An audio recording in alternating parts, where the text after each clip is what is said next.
when someone gets on your last nerve and you ran out of patience and the person replies, this is because of shaitan, how do you respond? You don't respond. When somebody gets on your last nerve and you explode, first of all, you shouldn't have been in that position. You should allow, a lot of times we confuse bottling things up with patience. When you just stay quiet and don't say anything, that doesn't mean you're being patient.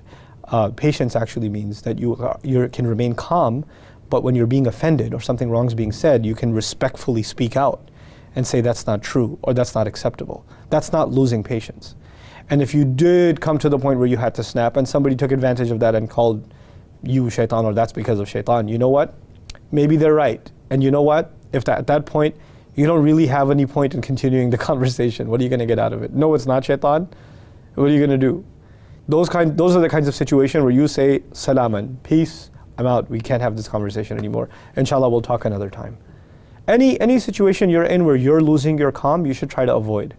And if it's getting to that point, you should actually let the other know that they're being offensive or they're hurting your feelings. It's as simple as that. And when you think staying silent or not saying anything is the same as patience, that's your mistake. It's not anybody else's. Human beings can't keep things bottled up. They can't. It's the way in which you express your frustration, that's patience.